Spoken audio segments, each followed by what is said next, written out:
Hello guys. तो आज का हमारा टॉपिक है स्टिप लेग डेडलिफ्ट।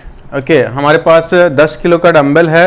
एक डेमो करके देखते हैं इसका फॉर्म टेक्निक कैसा रहेगा, फिर इसके बाद में डिटेल से डिस्कस करेंगे कि क्या क्या इसमें प्लस माइनस है। ओके, तो ये अपने पास 10 किलो का डंबल है।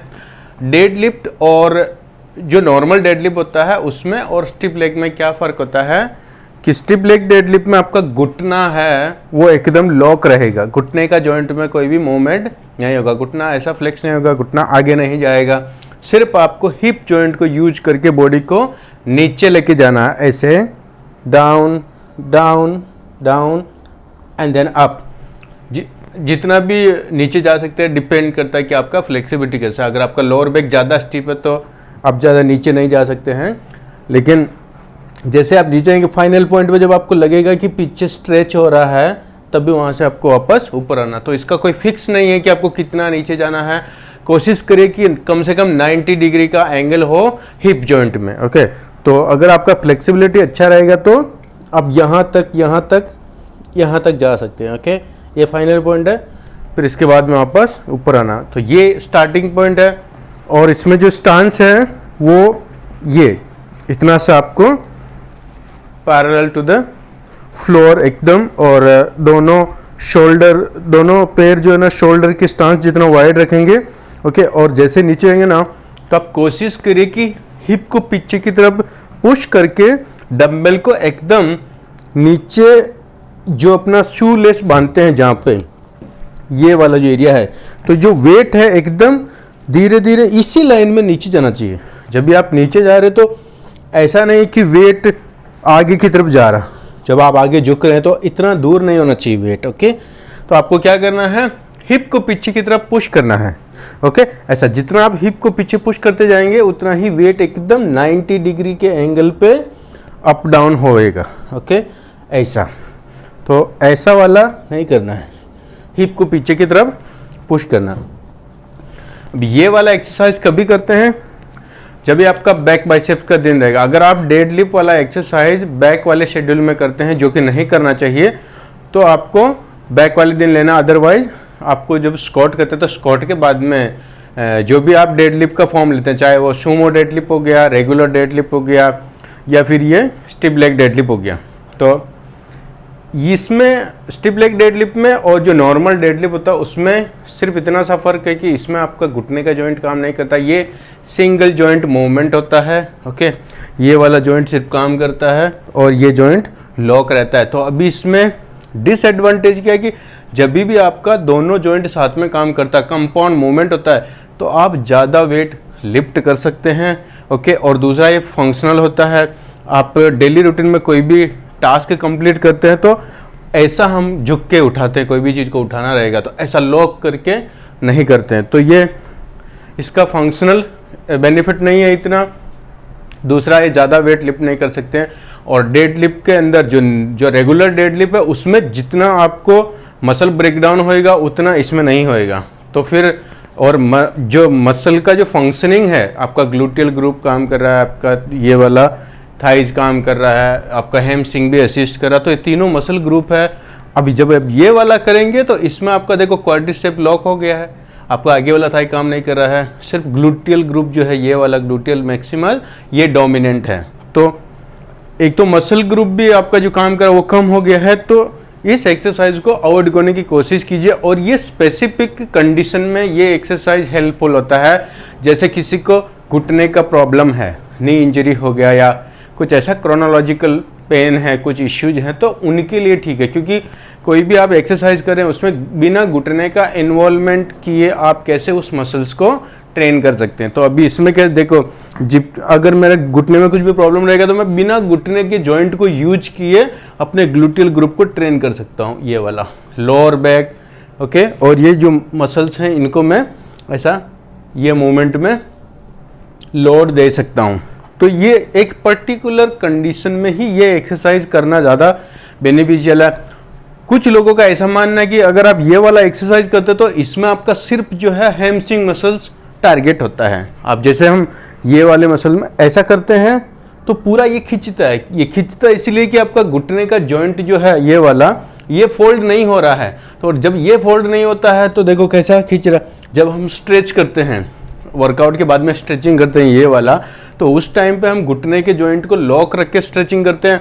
तो जैसे हम यहाँ तक जाते हैं कितना पेन फील होता है, सेम इसमें ये हो रहा है कि घुटने का जॉइंट का यूज नहीं हो रहा, तो ये पूरा ज़्यादा खींच रहा। तो ज़्यादा खींच रहा तो हमको ऐसा लग रहा है कि ये पर्टिकुलर हैमस्ट्रिंग को मसल में ज़्यादा खिंचाव आ रहा है। ओके, ऐसा नहीं है, क्योंकि जब भी आप ऐसा कर रहे हैं, अभी देखो मोमेंट क्या हो रहा है, जैसे मैं बॉडी को नीचे कर रहा हूँ, ये मेरा हिप में फ्लेक्शन हो गया। अब यहाँ से जैसे मैं ऊपर उठाता हूँ तो जो ये वाला जॉइंट है, हिप का जॉइंट, इसको एक्सटेंड करने का जो काम है वो आपका ग्लूटियल मसल्स का है। ओके, और हैमस्ट्रिंग मसल्स भी इसके साथ में काम करते हैं, लेकिन ये डोमिनेंट होता है, क्योंकि हैमस्ट्रिंग मसल में जो 4 मसल होते हैं, एक ही ग्रुप में 4 मसल होते हैं, उसमें से 3 मसल जो है वो बाय आर्टिकुलेट है।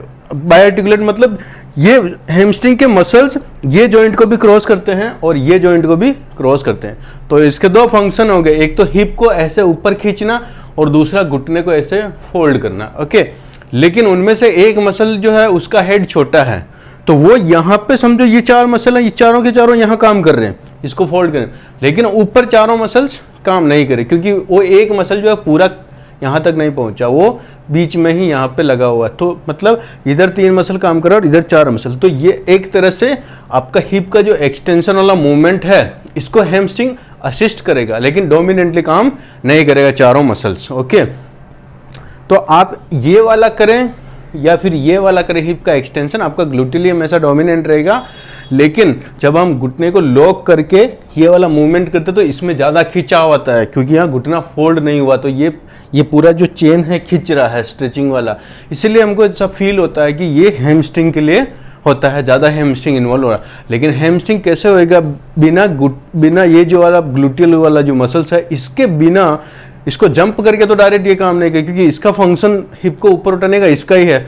तो ऐसा पॉसिबल नहीं है कि इसको स्किप करके डायरेक्ट हैमस्ट्रिंग पे लौट आएगा, ऐसा नहीं, ये बहुत बड़ा मिथ है।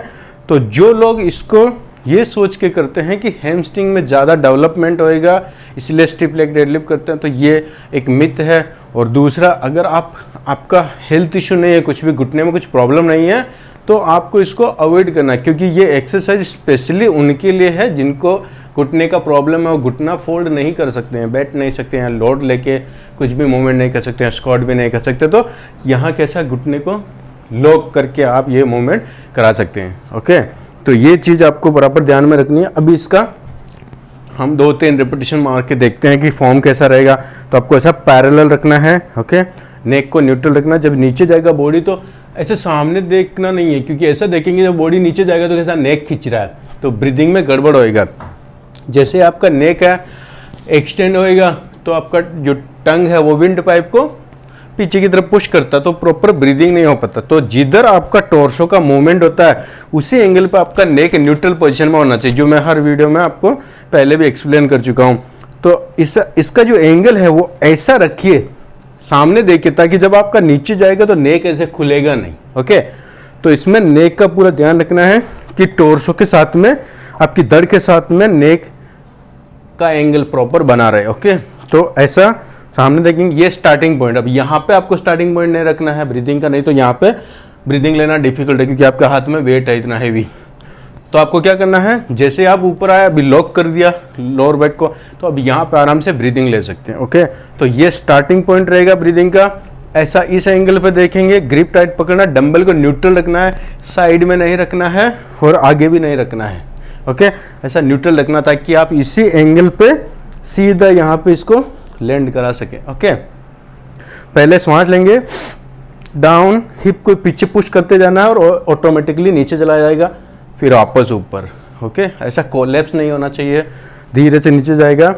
Inhale, down down down and then exhale again. Inhale, down down down down and Excel.